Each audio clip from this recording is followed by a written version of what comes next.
Shalom sa inyong lahat. Sinabi sa kanya ng Panginoon niya, magaling, mabuti at tapat na alipin. Naging tapat ka sa kaunting bagay, pamamahalain kita sa maraming bagay. Pumasok ka sa kagalakan ng iyong Panginoon. Mateo 25:23. Welcome po sa Good News and Faithful channel dito sa YouTube. Dalangin kong maging pagpapala sa iyo ito tuwing ikaw ay magbubukas at manunood. Ang pangunahing mapapanood mo ay ang pagtatalakay sa lingguhang pag-aaral ng salita ng Diyos. Darating ang araw na madaragdagan ito ng mga serye ng pag-aaral sa iba pang paksa tungkol sa pagiging katiwala ng Diyos.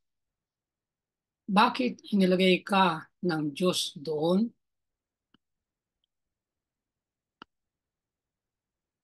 Misyon ng Diyos, aking misyon. Bago tayo pumalaot ay manalangin muna tayo. Sa ngalan ng inyong anak, o Panginoong Diyos, Ama namin. Luwalhatiin kayo sa patuloy na liwanag na inyong katotohanan sa mga pag-aaral na ginagawa namin, lalo na po sa leksyon ngayon. Salamat po. Amen.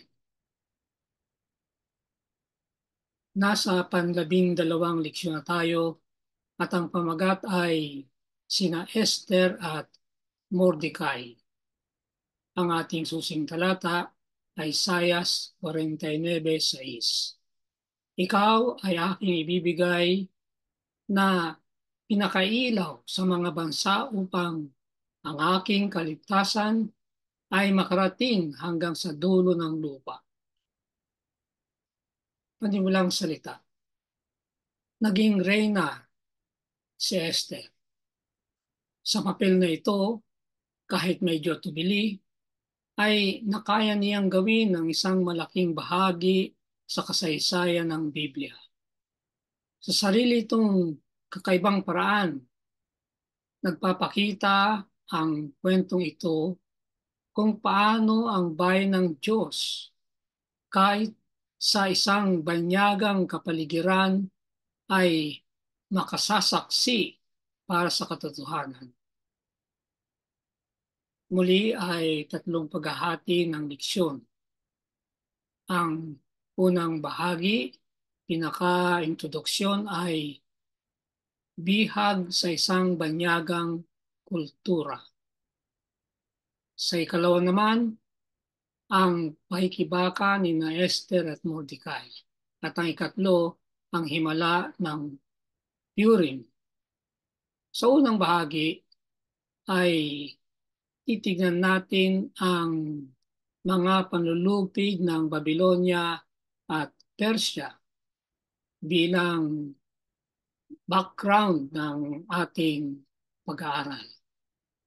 Titignan natin ang karanasan ni Daniel at ang kanyang mga kaibigan. Sa ikalawa naman ay 3 ang bahagi. Una, sa isang banyagang bulwagan. Ikalawa, ang saksi ni Mordecai. At ang ikatlo, dahil sa pagkakataong ganito. Sa ikatlo ay titignan natin ang paggawa ng Diyos, ang kilos niya sa mga kwentong ating titignan. Ang unang pagkakahati, bihag sa isang banyagang kultura. Daniel, Kapitulo 1, mga talatang 8 hanggang 13. Ngunit ipinasya ni Daniel na hindi niya dudunisan ang sarili sa pamagitan ng bahagi ng pagkain mula sa hari. Kaya't kanyang hiniling sa pinuno ng Mga eunuko, subukin mo po sana ang inyong mga lingkod sa loob ng 10 araw. Bigyan mo kami ng mga gulay na makakain at tubig na maiinom. Pagkatapos ay ihambing mo ang aming anyo at ayon sa iyong makikita ay gawin mo sa iyong mga lingkod. Mga panlulupig ng Babylonia at Persia.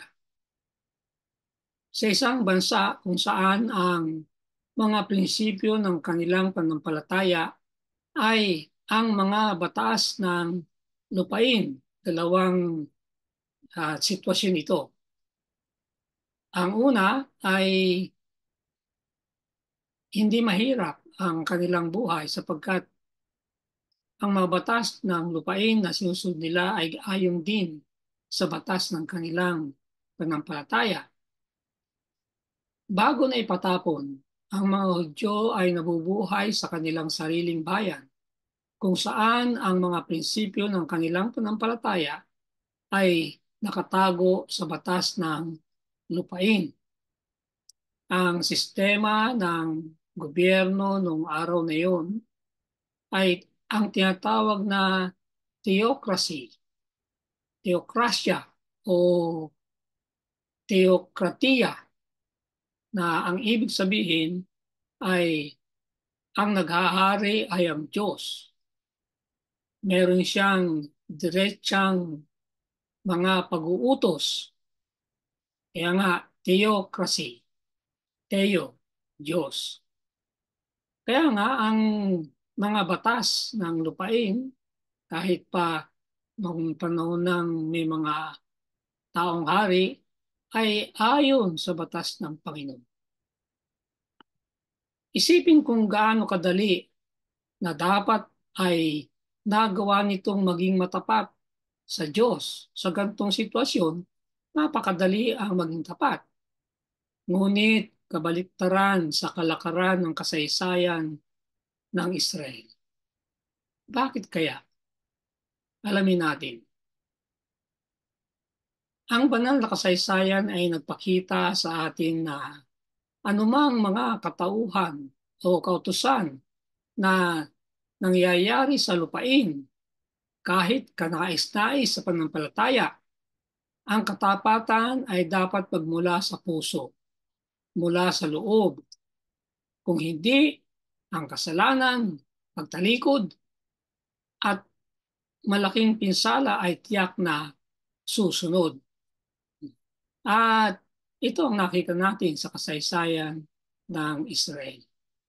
Sa halip na sa sitwasyon nila ay manampalataya sila, madaling manampalataya, ay kaiba ang nangyari. Ito ang dahilan kung bakit kahit ang batas ng bansa at batas ng relihiyon ay magkaisa, ay hindi pa rin sila naging tapat sa Diyos. Bakit? Kasi ang katapatan ay hindi nagmumula sa kanilang puso. Tingnan naman natin ang ikalawang sitwasyon. Sa isang bansa kung saan ang mga prinsipyo ng kanilang pananampalataya ay hindi ang mga batas ng lupain. Sa ibang salita, ang batas ng bansa at ang batas ng kanilang relihiyon ay maaaring magbanggaan. Ang halimbawa ay si Daniel at ang kanyang mga kaibigan sa Babylonia. Tignan natin ang tatlong halimbawa sa Aklat Daniel. Unang-una, sa Kapitulo 1 ay yung hamon tungkol sa pagkaing inihahain sa kanila ng mga nagsasanay sa Babylonia, ang pagkain ng hari at ang kanyang alak na isang malaking pribilehiyo sana, ngunit alam ni Daniel at ang kanyang mga kasama na hindi ito makatutulong sa kanilang kalusugan. Kaya yan, nagbanggaan ang sa gobyerno at ang kanilang paniniwala. Ikalawa ay sa Kapitulo 3 ng Daniel. Dito naman ay yung tatlong kaibigan ni Daniel, iniutos na kasama ng lahat ay yumukod doon sa ribulto na ginto. Nagbanggaan na naman. Ang ikatlo ay ang karanasan ni Daniel. Ito ay sa panahon na ng Medo-Persia, ng Haring Dario. Yung unang halimbawa ay sa Babylonia. Ganyan. Alam na alam natin ang kwento sa yungib o lungga ng leon. Yan ang sitwasyon dun sa ikalawa.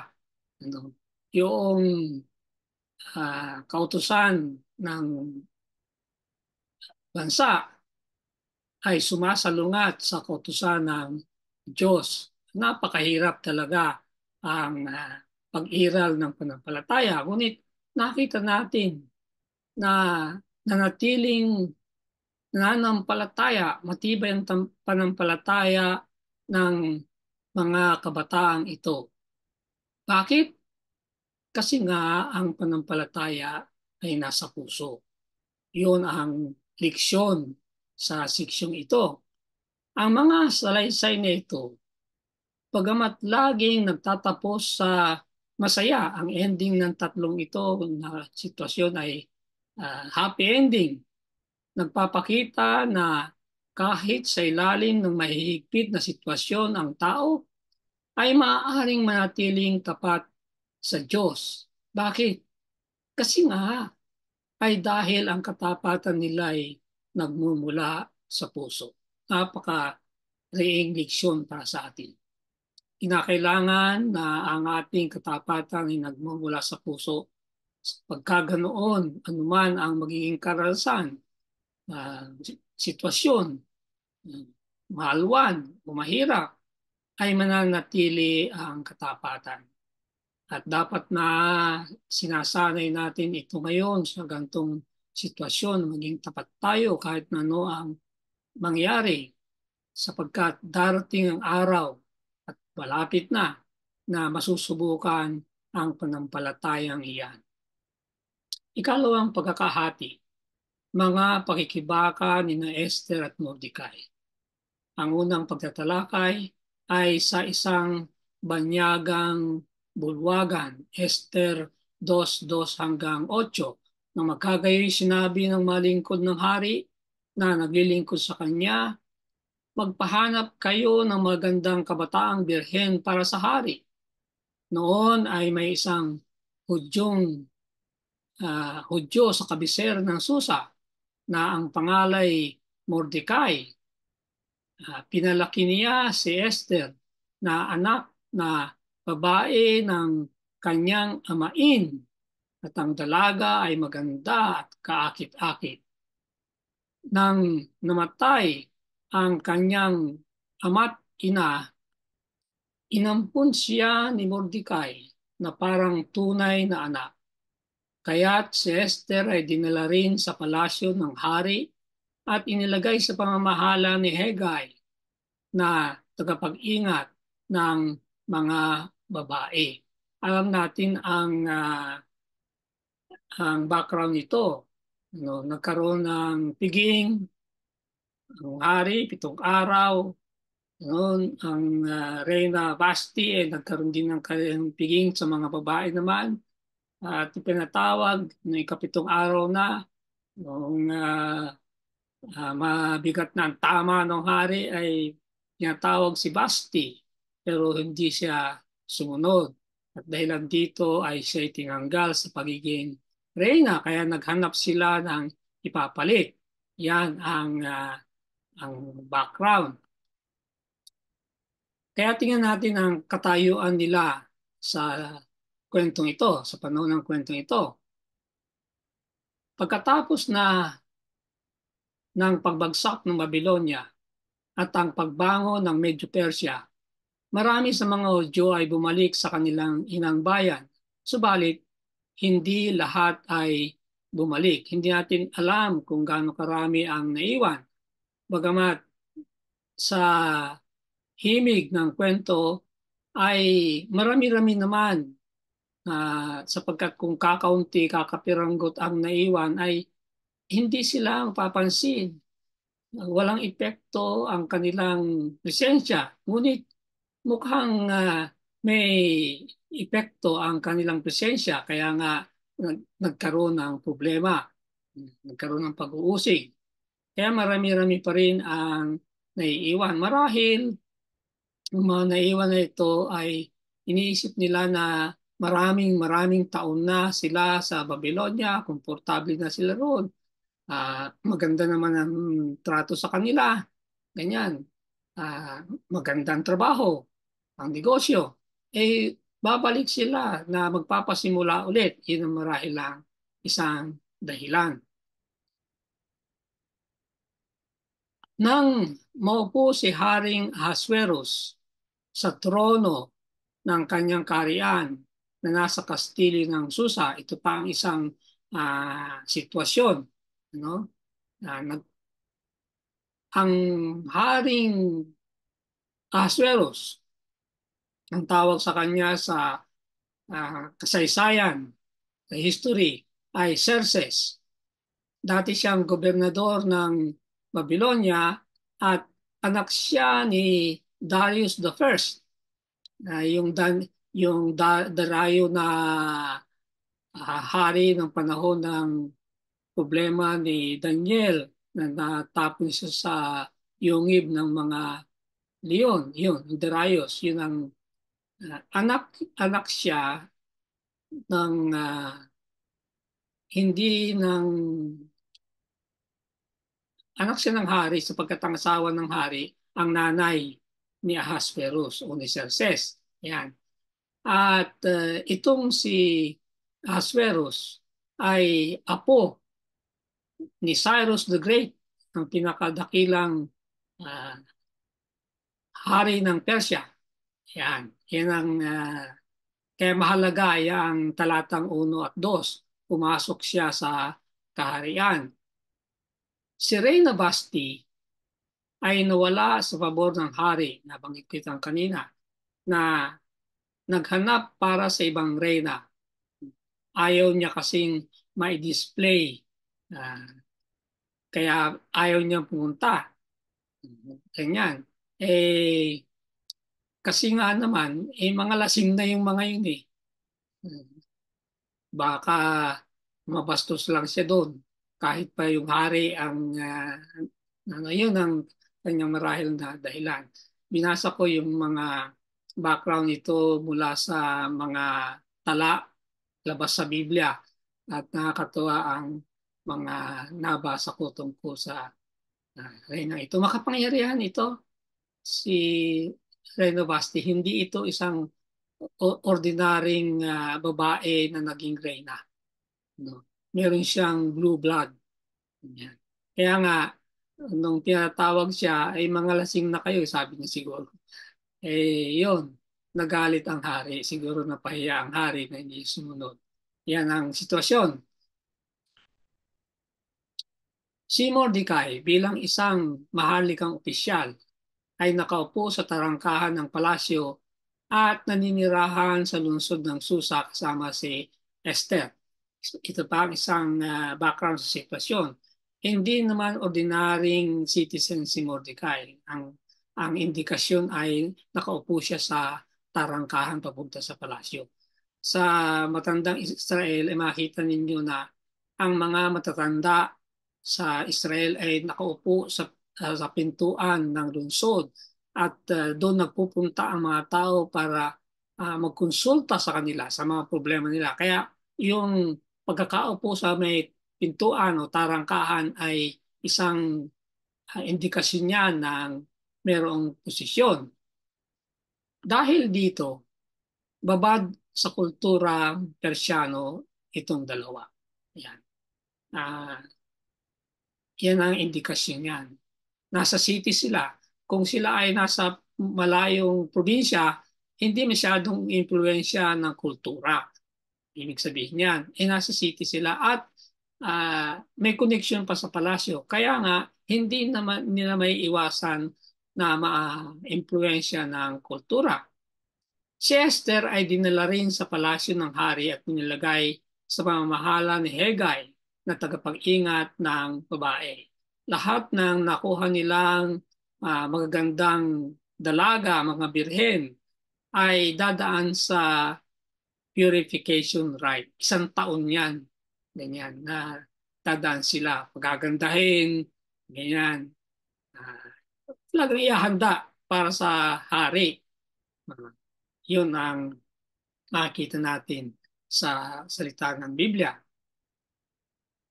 Ano ba ang utos ni Mordecai kay Esther? Ito pa isang background. Hindi ipinaalam ni Esther ang kanyang bayan o ang kanyang kamag-anak man. Bakit? Sapagkat ibinilin sa kanya ni Mordecai na huwag niyang ipalam. Bakit natin yan sa Kapitulo 2, talatang 10. Bilang mga dayuhan sa isang banyagang kultura at relihiyong maaaring maging kalaban, sila'y matalino sa pananahimik tungkol sa kanilang pamilya at bayan. Marahil sabi natin, hindi ba, uh, opportunity dyan na maging saksi, maging witness. Pero nga ang sitwasyon nila. At makikita natin ito sa karanasan ng mga OFW Adventista sa Middle East. Ang pagbabasa nila ng mga Biblia ay patago. Ganyan. Noong ang aking bunsong kapatid ay nagtrabaho sa Saudi, ganyan, ay pinadala ko siya ng quarterly lesson. At sinasabi niya na pagka mayroong parang krus o parang Diyos sa cover, tanggalin mo. Ay, ganyan. Uh, yung, pero yung laman, hindi naman nila marunong mag-English, kaya hindi nila mababasa. Yun, yung mga indikasyon, hindi sasamsamin yan, kaya magmumulta sila. Ganyan. Kaya, naiintindihan natin ito, yung ginawa nila na hindi in-reveal, bagamat later on, ay mapipilitan sila na ihayag. So, ikalawang pagtatalakay, ay tapat na pagsaksi ni Mordecai. Ito na, yun na yung mapipilitan na silang magsalita. Itinaas ni Haring Ahasuerus ang tungkulin ni Haman at binigyan ng katungkulang mataas kaysa lahat ng mga pinuno na kasama niya. At lahat ng mga lingkod ng hari ay yumukod at nagbigay galang kay Haman. Ngunit si Mordecai ay hindi. Nang makita ni Haman na si Mordecai ay hindi, siya'y napuno ng puot. Inisip ni Haman na lipulin ang lahat ng mga Hudyo, ang mga kababayan ni Mordecai. Esther 3:1-6. Bakit di na lang niya pinarusahan si Hagay? Yan. Marahil ay para hindi mahalata na si Mordecai ang kanyang tinatarget. Kaya nga, nung malaman niya, Hudyo pala ito ha. So yung lahat ng mga Hudyo. Hindi niya alam na damay ang Reyna Esther na mahal ng hari. Yan. Kaya importante rin yung hindi pinaalam muna ni Esther ang kanyang katayuan. Ang pagbangon sa pangyarihan ni Haman. Pinarangalan ni Haring Xerxes o Ahasuerus si Haman at binigyan siya ng isang mataas na posisyon na puno ng kapangyarihan. Lahat ay sinabihang dapat silang yumukod sa harapan ni Haman. So yung utos na yun ay nanggaling sa hari. Hindi invento ni Haman yan. Kaya may paglabag si Mordecai. No, yan ang part ng background. Bakit ba tumanggi si Mordecai? Sabi rito, ayaw niyang magbigay pugay sa isang inapo ni Agag, isang Amalekita, mga kaaway ng kanyang bayan mula sa Eksodo. Yun pala ang dahilan. Si Haman ay merong dugong Amalekita. At sa Eksodo ay talagang matinding kaaway ng Israel ang Amalekita. Kaya nga ayon sa Deuteronomio 25:19 ay inatasan sila na ubusin ang lahi ng mga Amalekita. Ang problema lang, hindi ito natupad ng Israel. Kaya naging problema nila ang Amalekita. Sinabi niya, si Mordecai, sa kanila na siya'y Hudyo, talatang 4, kapitulo 3. Napilitan na siyang sabihin kasi sinasabi sa kanya ng mga kasama niya, bakit hindi kayo mayukod? Yan. Napilitan siyang sabihin. Nagkaroon siya ng pagkakataong ipaliwanag na bilang isang sumasamba sa Diyos na lumalang ng kalangitan at ng lupa, hindi niya masasamba ang sino mang makasalanang tao. Napagkilala siya bilang tunay na nagmamalasakit para sa kabutihan ng tao. Siya'y siya'y nakapagsaksi tungkol sa kanyang panampalataya, isang panampalatayang kanyang pinanghawakang napakatibay na ito'y nagsapanganib sa sarili at sa iba. Yun ang faithful witness ni Mordecai. Bagamat ang kanyang pagsaksi ay naibingit ang buhay niya at ang marami pa iba. Ngayon ang laan ng leksyon sa atin yan. Darating ang araw na ang pinanghahawakan nating panampalataya ay magpapasapanganib din sa atin. Kaya nga kung hindi tayo tapat sa panampalatayang iyan ngayon, paano makakatindig yan pagdating ng araw? Ang tugon ni Haman, nais niyang puksain ang mga Hudyo. Ang sabi niya, may mga taong nakakalat at nakahiwalay sa lahat ng mga lalawigan ng iyong kaharian, sabi niya sa hari. Ang kanilang kautusan ay kaiba sa bawat ibang bayan at hindi sila sumusunod sa mga kautusan ng hari. Yung pagyukod, sabi niya, halimbawa yun, utos po ninyo yun. Yan. Kaya nga, ito ay isang ganap na formula para sa pag-uusig. No, mga taong naiiba, walang pakikisama, hindi sumusunod sa batas. Hindi ba ganyan din ang haharapin ng bayan ng Diyos pagdating ng araw? Sabihin, itong mga tao ito naiiba. Walang pakikisama. Dapat tumulong sila na mapabuti ang sanlibutan. Pero hindi sumusunod sa batas. Yan. Kaya kitang-kita natin na may parallel. Pangatlong pagtatalakay dito sa ikalawang pagkakahati dahil sa pagkakataong ganito.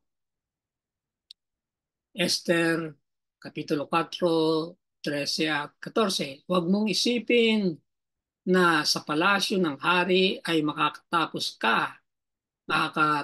ka na higit kaysa lahat ng ibang mga Hudyo. Sapagkat kung ikaw ay tatahimik sa panahong ito, ang tulong at kaligtasan ay babangon para sa mga Hudyo mula sa ibang lugar. Ngunit ikaw at ang sambahayan ng iyong ninuno ay mapapahama. At sinong nakakaalam na kung kaya ka nakarating sa kaharian ay dahil sa pagkakataong ito. Itong tanong niya kay Esther na ito ay napakabigat at ito ang magbubukas ng mga mata ni Esther. Ang pag-atubili ni Esther.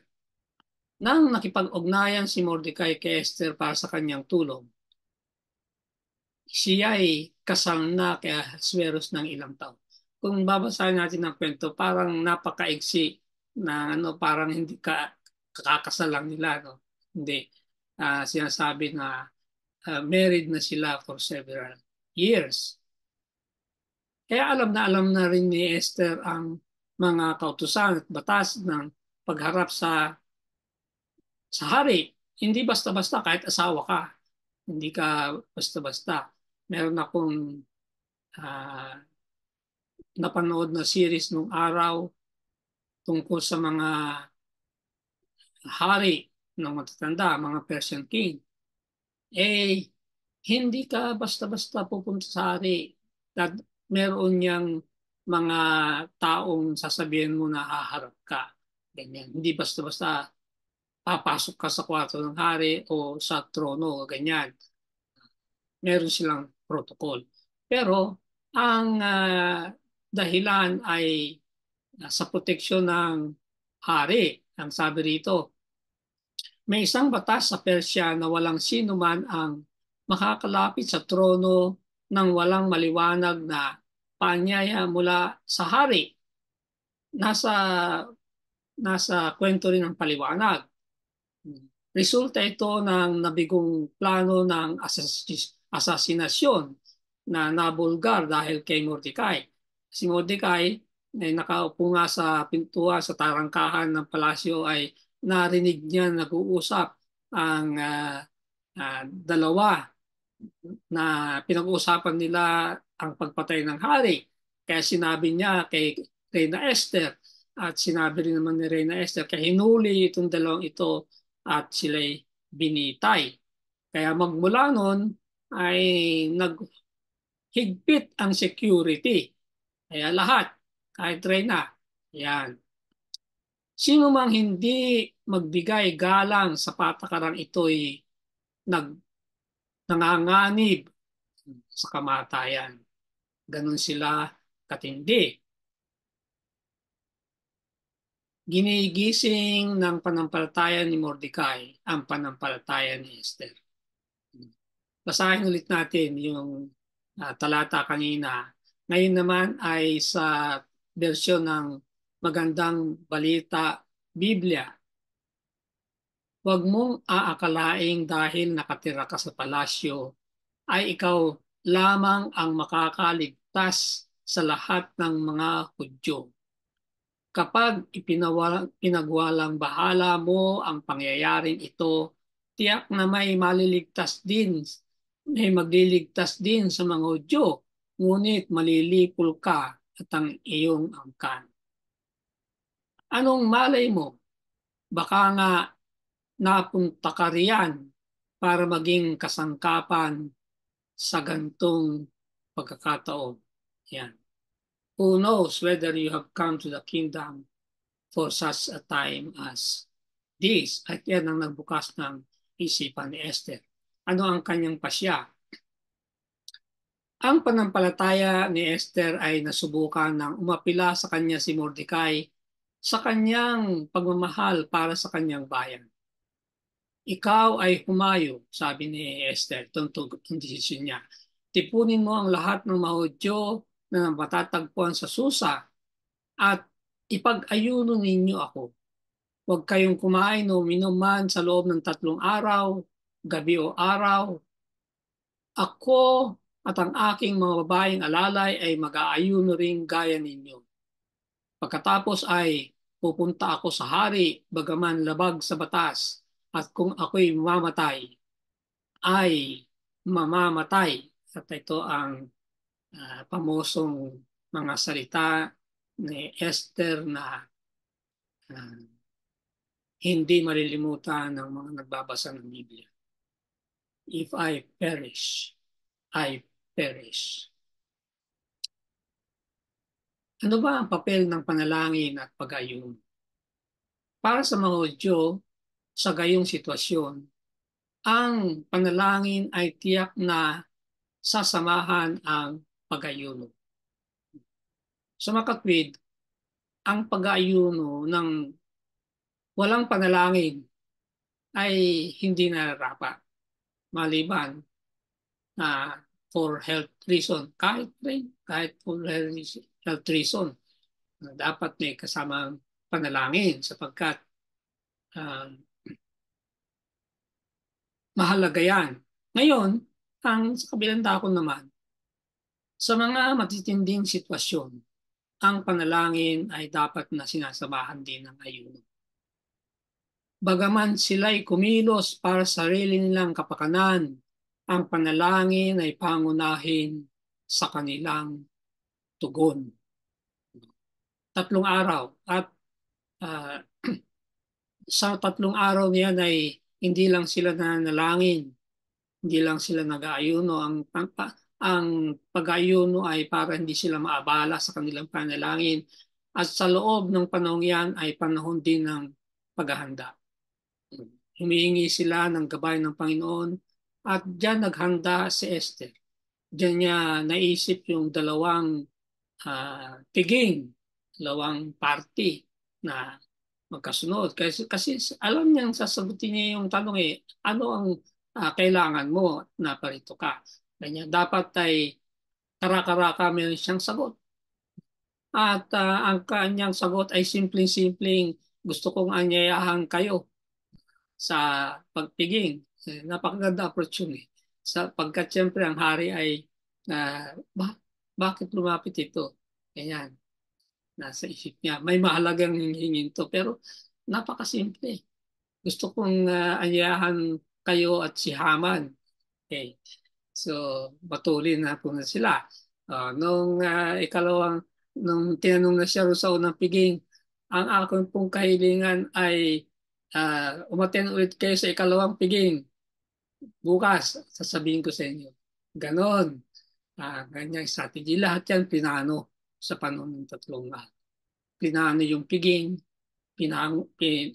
pinanukalan niya yung isusuot niya dahil pupunta siya nang hindi siya pinapatawag eh. Dapat nakaakit-akit ang kanyang kasama yun sa preparasyon, physical preparation, mental preparation, ano ang sagot. Ganyan.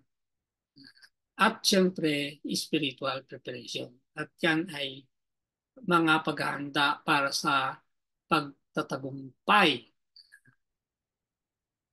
Pangatlong paghahati, ang himala ng Purim. Esther 9:20 at 22. At nagpadala si Mordecai ng mga sulat sa lahat ng Hudyo na ipinagbilin sa kanila na kanilang ipagdiwang ang 14 na araw ng buwan ng Adar at ang 15 niyon taon-taon bilang mga araw ng pagkakaroon ng kapahingahan ang mga Hudyo sa kanilang mga kaaway at ang buwan na ang kapanglawan ay naging kasayahan para sa kanila.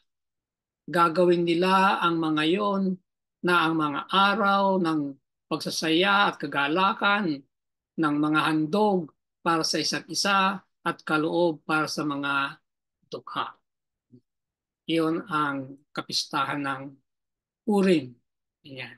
Yan ang lundo ng ating leksyon, yung kanilang tagumpay na ibinigay ng Diyos. Sapagkat ito ay gawain ng Diyos. Ang Diyos ba ay wala sa kwento? Bakit ganoon ang tanong? Kasi ang pangalan ng Diyos ay hindi makikita sa aklat ng Esther. Ito lang ang aklat ng Biblia kung saan ang kababalaghang ito'y nangyari. Hindi mababasa ang pangalan ng Diyos. Never mentioned. Gayunman, kinilala ng mga Hudyo ang mga kilos ng Diyos sa malaking pagpapalaya na ginawa para sa kanila. Kaya ito'y isinama sa kanon ng Biblia. Ang kanon ng Biblia, ang ibig sabihin ng kanon ay panukat. So, lahat ng mga isasama na bahagi ng Biblia, kasi hindi naman sabay-sabay yan, ay dumaan doon sa kanon, yung panukat na yun. At itong aklat ni Esther ay pumasa. Yan. Kinilala ng mga Hudyo na ito'y kilos ng Diyos.